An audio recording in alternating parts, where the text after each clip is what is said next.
and welcome to this week's Hippie Hyena. So this week, I wanted to talk about this thing that's going on in the UK, which is that basically, Parliament voted to allow raw sewage to be poured into our waterways. Unprocessed raw sewage. Largely because I think they weren't satisfied with Brexit being actual and not metaphorical, and so wanted to coat the UK in actual shit. Anyway, they've had to U-turn on that, and hopefully that's going to be cleared up soon. But weirdly, I couldn't find any videos on that at all. They've all disappeared off the internet, which is pretty weird. Pretty weird. So instead, I turned to Turning Point UK, which is the UK YouTube channel for Charlie Kirk's American outfit for right-wing propaganda. And weirdly, on a UK channel for conservative propaganda, they are talking about building the wall. Building a wall, here's why. Okay. Build it. So, all right, so build it. Build the wall. Build the wall. So, I know there's only been a couple of sentences, but I just wanted to interrupt here to say that kind of build the wall chant is out of Charlie Kirk there is kind of, in a weird way, the most honest thing that he will say in this entire thing, in the sense that that's really what this is about. It doesn't make any sense. It's chanting nonsense in order to try and annoy people who would prefer that people were rational. It's kind of the cry of the idiot, isn't it? Build the wall! Build the wall! They're sort of just saying it because they don't understand anything, and one of the things that they don't understand is the reason that people are upset about it, about them saying it, isn't because it sort of challenges some sort of social norms, or it's a sort of challenging idea. It kind of upsets people because they just are disappointed that people are that stupid and wish that they weren't, and the people that say it are kind of mistaking that for like them being triggered. But like kind of if the only way you can trigger people is by demonstrating that you're so stupid that it makes the target of your triggering despair at the state of humanity, is that really sort of count? I kind of feel that's sort of more of a kind of such a massive self-own that it drags other people in your orbit into your self-own. And really, honestly, despite all the other sort of mediocre attempts at intellectualizing that chant, that's essentially all this is and all this ever was. Idiocy, mistaking other people being disappointed in that idiocy as a trigger, but it's not. 50% of the immigrants that America takes in come from Mexico, okay? That's not making America diverse, that's making America Mexico, right? What? That literally doesn't make any sense. So does that... So does that mean that America is England then? Is when all of the immigrants from England came to America, does that mean America is just England? It's total nonsense. Because even if you were to believe that in some mad way that nationality was like genetic, and when somebody moved into America they didn't become American, and that somehow there's like a weird cut-off point where if they did it before a certain date then they were American, but after that they brought in their nationality with them when they changed to a new nationality, it still relies on the idea that there'd be enough Mexican immigrants to outnumber the original amount of people, which is nonsense. It's so nonsense. There's a lot of people in America and not very many immigrants coming in, really, considering the amount of space which is there. So 50% of all immigrants being Mexican doesn't really mean anything. It's just trying to make numbers sound scary if you don't really think about them that much, which kind of is the conservative way, isn't it? That's kind of their whole thing, making numbers scary, sound scary if you don't think very much. The wall is a component of it. We have 16 million illegal immigrants that we know of that illegally came across the border from Nicaragua, Guatemala, Mexico, and many of the Central American countries. I mean, the idea, so I'll give two things. Saying that we don't have money for a wall when we have a $4.4 trillion annual budget and we can't find $10 billion to secure the wall, which will save us hundreds of billions of dollars in taxpayer subsidies of illegal immigrants is incomprehensible to me. Okay, let me unpack that, because he said quite a lot there. Okay, so to start off, like, the last thing he talked about there, about millions in subsidies to illegal immigrants. What subsidies does he think illegal immigrants are getting? Because it's not like they're cashing welfare checks, you know? Because they're illegal immigrants. They can't get any of the benefits of the country they're in, because then they'd have to let the country know that they were there.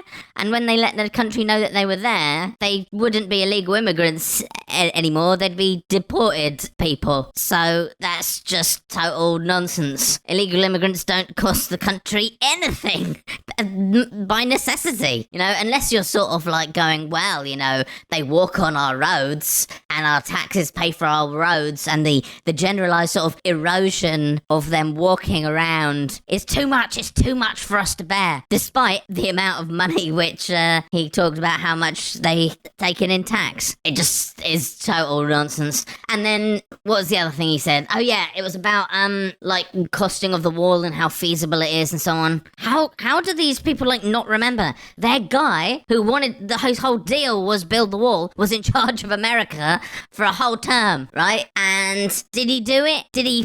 He did not. And why? Because it turned out, despite people's intentions and desire to do something like this, it was completely unfeasible and you couldn't do it. It's totally bizarre. They went from build the wall to we are building the wall to the wall has been built to we should build the wall again. It's gone full circle. Absolutely amazing. Absolutely amazing. It's like they've got the sort of political memory of a goldfish. It wasn't that long ago. It wasn't that long ago that Trump was trying to do it and realised that you couldn't, because the border between Mexico and America is very, very, very big and has waterways and stuff in the way.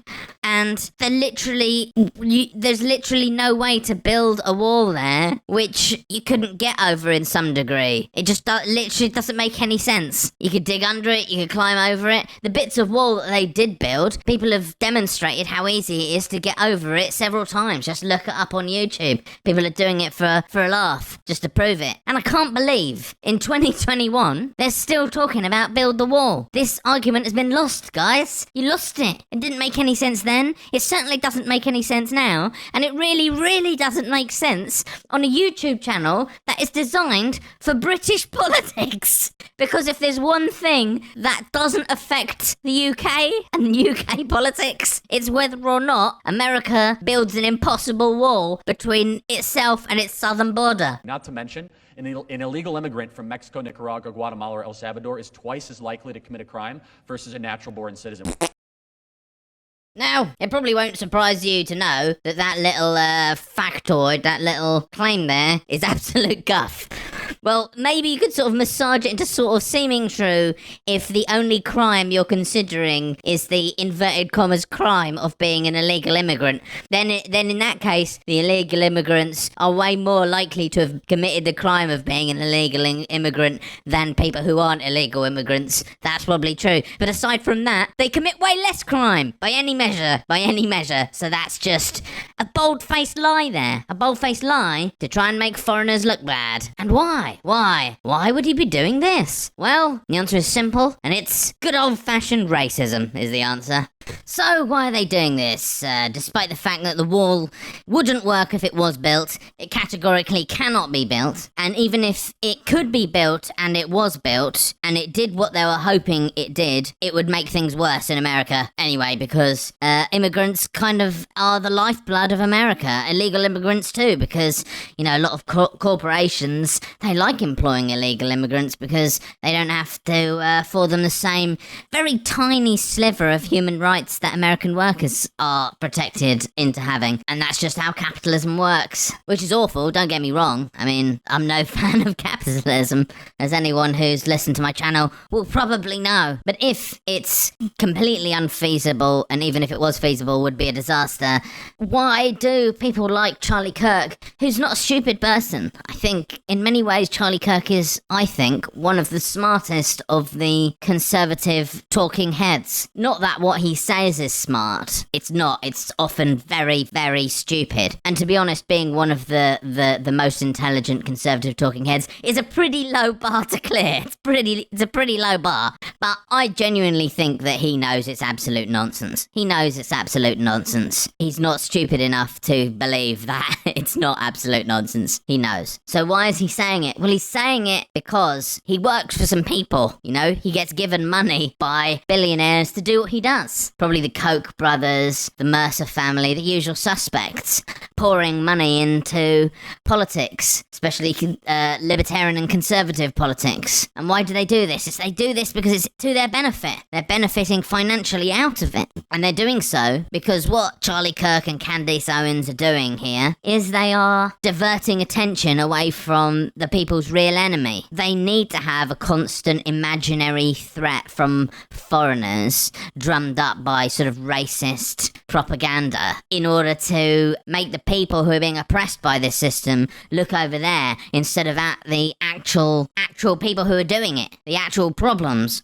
which is the system itself, and the people who perpetuate it, like the people who pay Charlie Kirk and Candace Owens wages. They know, just as we do, probably if you're watching this, that the best way, it appears, to distract people from the actual important issues of our time is to get them hopped up on racism. And the wall is a kind of big symbol of racism. It's a big symbol of the idiocy of racism in many ways, because, you know, when you actually ask a racist, so what is it you actually want? What do you want to do?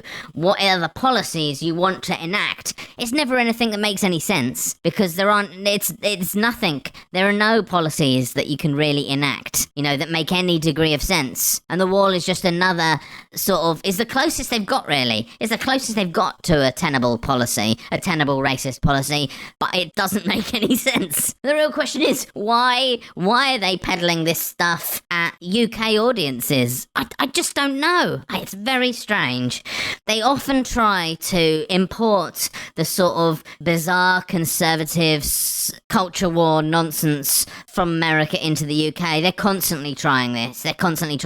And it never really works. There was like this sort of attempt to create a sort of British Fox News that was going to be called GB News, and that sort of collapsed. It had viewing figures on one particular day of 0. No people were watching it. They were putting out a channel that nobody in Britain was actually watching. Amazing. I don't think I've ever heard of that. I think that might be a world record, or at least a UK record. Imagine that. You're spending all this money filming stuff in a studio, you know, sitting there speaking out into the void, and it turns out it is actually a void. There's literally nobody watching. Absolutely amazing. So, but they keep trying this, and it doesn't really work in the UK. We're just not that interested in that kind of nonsense. It just doesn't really fly. The closest we've probably got is all the TERF stuff, but that really is a vocal minority. Largely the public are pretty much cool with trans people, better than a lot of countries. I think we're sort of like number 3 or 4 in the world, above America in terms of trans acceptance.